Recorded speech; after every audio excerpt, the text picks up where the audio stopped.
বাবা, একটা বার দেখাইও আমার এক বাচ্চা রে বাবা। এ কান্না নারী ছেড়াদন একমাত্র ছেলেকে হারিয়ে দক্ষিণী মা রাবিয়া বেগমের। তার আর্তনাদে বিয়ানীবাজার পৌরসভার পণ্ডিতপাড়ার সবকিছুই যেন কাঁদছে।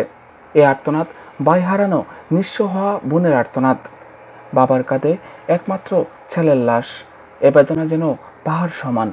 আমার বুয়া দৌড় দিছে গো ভাই, দৌড় লগে আমার বুয়ারে বাইক দি বাড়ি মারি নামাতে ফেলাইছন। ও মাই বাদে পিস্তল মারছন গো ভাই, ওয়াল্লাহ আমি কিছু জানি না। আমি অনগিয়া যে সময় আমার ভুয়ার দেখছি এই সাইড সারাটা বাইরে চলে আসছে, ওই সময় আমি বলছি যে বাবা আমি তোমার আল্লাহর হাওলা করিয়া তুই গেলাম। আমি জন্ম দিয়েছিলাম পালিয়া, 27 বছর লালন পালন করছি, আর আজকে আল্লাহর হাওলা তোমার করলাম আমি। ও পর্যন্ত শেষে বাবা আমার ঘর খুনতা নাই, আমি সুস্থ বিচার খান চাই আর কিচ্ছু চাই না। ও খানটা আমার লাগে দোয়া করবা হলে, আর আমার আর খোয়ার খুনতা নাই, কিচ্ছু নাই। খেয়ে বা খারা নিচে আমরা জানি না, তবে আমার ভুয়াটারে যন্ত্র করিয়া তার দোকান তনে নেওয়া হয়েছে। ই কইল প্রশাসনের খাম, আইনের খাম, আমরা দেখছি না কইমো খার ভুয়ার খেয়ে আছে। বিয়ানীবাজার সরকারি কলেজের একটি অভিশপ্ত দিন হয়ে ইতিহাসের পাতায় থাকবে 17 জুলাই সোমবার। কলেজটি 1968 সালে প্রতিষ্ঠার পরে অনেক ঘাত প্রতিঘাত দেখলো, এবারই কলেজ ক্যাম্পাস প্রথমবারের মতো দেখলো লাশ। বিয়ানীবাজারের ইতিহাস আর ঐতিহ্যের সাথে এমন হত্যাকাণ্ড বড়ই বেমানান। বিয়ানীবাজার সরকারি কলেজে সন্ত্রাসী হামলায় খালেদ আহমদ লিটু নিহত হয়েছে। আমরা মনে করি যে এটা নিছক সন্ত্রাসী হামলা এবং সন্ত্রাসী তাকে গুলি করে হত্যা করেছে। আমরা সেই হত্যাকাণ্ডের সুষ্ঠু বিচার চাই। আমি পৌরসভার মেয়র হিসাবে আমার লিটু আমার পৌরসভার নাগরিক, আমি তার হত্যাকাণ্ডের সুষ্ঠু বিচার কামনা করি। খালেদ আহমদ লিটু সে আমাদের আওয়ামী পরিবারের একজন সদস্য। কালকে কলেজে যে অনাকাঙ্ক্ষিত ঘটনা ঘটেছে তার তীব্র নিন্দা আমরা জানাই, এবং সত্যিকার অর্থে এটার সাথে যারা সম্পৃক্ত আছেন এই সন্ত্রাসী কার্যকলাপের সাথে তাদেরকে আইনের আওতায় এনে দৃষ্টান্তমূলক শাস্তি বিধান করা হচ্ছে আইন শৃঙ্খলা বাহিনীর দায়িত্ব। দুপুর 12টা হঠাৎ বিকট শব্দ। কলেজের ইংরেজি বিভাগের একটি শ্রেণীকক্ষ থেকে এই শব্দ ভেসে আসে। কলেজ ক্যাম্পাসে উপস্থিত পুলিশ সহ ছাত্র ও আশেপাশের লোকজন ছুটে যান। শ্রেণীকক্ষে ঢুকে সবাই স্তব্ধ। একই দেখছেন, রক্তাক্ত মৃতদেহ মেঝেতে পড়ে আছে। এ দেহে একটু আগেও প্রাণ ছিল, সে এখন গুলিবিদ্ধ লাশ। কলেজের শিক্ষার্থী না হলেও খালেদ আহমেদ লিটু বন্ধুদের সাথে কলেজে এসেছিলেন।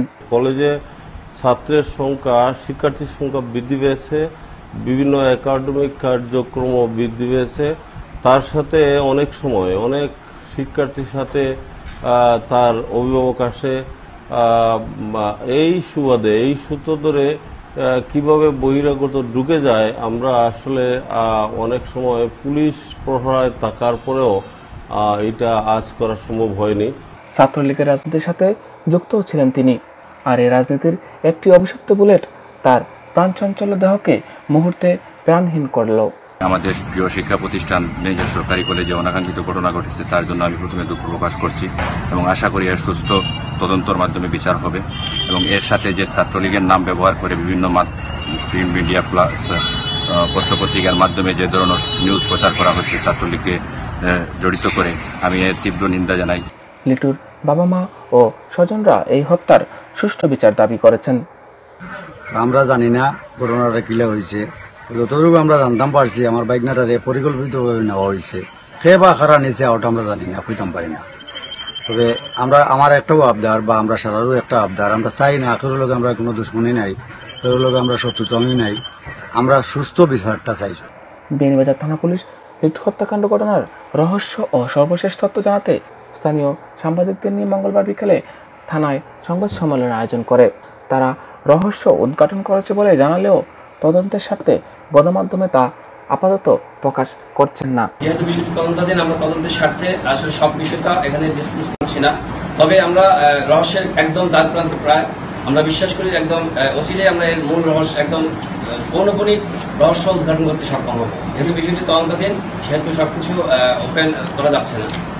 এদিকে মঙ্গলবার ভোরে লিটুর প্রিয় পোষা পাখিগুলো অপেক্ষায় ছিল লিটুর হাতে খাবার খাবে। সময় গড়িয়ে গেলেও লিটু আসেনি, তাই হয়তো অভিমান করে তার প্রিয় টিয়া পাখিটিও পাড়ি দেয় তার কাছে। শখ করে লিটু নিজের নামের সাথে মিল রেখে টিয়াটির নাম রেখেছিলেন মিটু। লিটুকে ভাইয়া বলে ডাকতো তার শখের টিয়া পাখিটি। সরকারের কাছে একটা আবেদন রইল যে একটা সুষ্ঠু বিচার চাই আমরা। দুজন বেমারি মানুষ আর তো দেখরা ফাঁকিও একটা মারা গেছে সকালে, আজকে খালি তাই মারা গেছেন। ফার্মর মুরুকো মানে সব মানে কুচার রন না। মানে ছাত্র রাজনীতির নামে আর কত প্রাণ যাবে, আর কত মাথার বুকের ধন হারাবেন। ছাত্র রাজনীতির এই অভিশপ্ত দিক থেকে মুক্তি পাবে আমাদের এই জনপদ। নোংরা রাজনীতির শিকার বিয়ানীবাজারের লিটু। তার রক্তাক্ত দেহটি বিয়ানীবাজারের সরকারি কলেজ ক্যাম্পাসে পড়ে থাকে। তার পরিবারের দাবি আর কারো স্বজন এভাবে যেন বুলেটের গুলিতে ক্ষত বিক্ষত না হয়ে যায়। শহীবুর রহমান স্বপন, বিয়ানীবাজার নিউজ 24, বিয়ানীবাজার।